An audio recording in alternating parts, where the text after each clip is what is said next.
मेरे प्यारे दोस्तों, मित्रों और साथियों, सादर नमस्कार। मैं मिस्टर शांतिलाल डंसेना, बड़े डूमरपाली, खरसिया, जिला रायगढ़, छत्तीसगढ़, भारत से हूँ। मित्रों, आत्मसम्मान प्राप्त करने के लिए आत्मविश्वास होना जरूरी है। अगर हम कोई भी कार्य करते हैं और उसमें आत्मविश्वास की न्यूनता है तो हम संदिग्ध रहते हैं, क्योंकि आने वाले जो कर्म होता है उसका परिमार्जन करने की क्षमता नहीं होती है। और शुद्ध बुद्ध चैतन्य रूप से विकसित हो करके अगर हम आत्मसम्मान का वर्ण करें तो हर क्षेत्रों में सफलता हासिल होती है और जो मनोविकार होते हैं वो अपने आप नष्ट हो जाते हैं और देव शक्तियों का उत्साहवर्धन होता है और भविष्य उज्जवल दिशा की ओर चलने के लिए प्रेरित होती है। तो इस प्रेरणा को प्राप्त करने के लिए गायत्री मंत्र ही सर्वश्रेष्ठ मंत्र है। तो आइए मित्रों, एक बार गायत्री महामंत्र और महामृत्युंजय मंत्र का उच्चारण मेरे साथ साथ में करने का प्रयास करेंगे।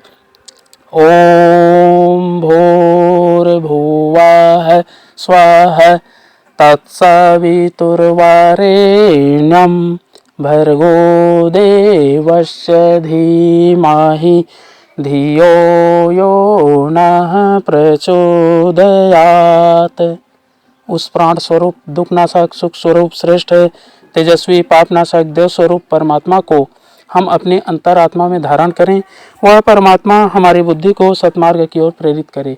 ओम हौम जूम सह ओम भूर्भुवः स्वः ओम त्र्यंबकं यजामहे सुगंधिं पुष्टिवर्धनम् उर्वारुकमिव बन्धनान् मृत्युर्मुक्षीयमामृतात्। ओम स्वः भुवः भुः ओम सः जूम हौम ओम मृत्युंजय महादेव त्राहि मां शरणागतं जन्म मृत्यु जरा व्याधि पीडितं कर्म बंधन।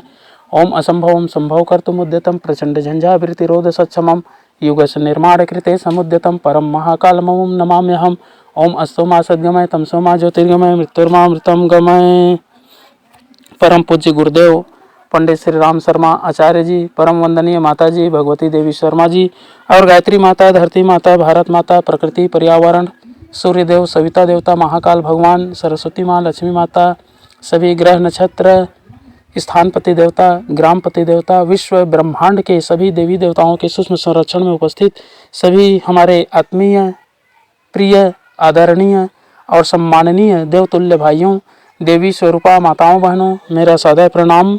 ऋषि चिंतन के सानिध्य में से आज का एक बहुत ही अनमोल विचार है, आपके पास लेकर के प्रस्तुत करने का प्रयास कर रहा हूँ। आज का विचार है मित्रों, आत्मसंतोष और आत्मसम्मान।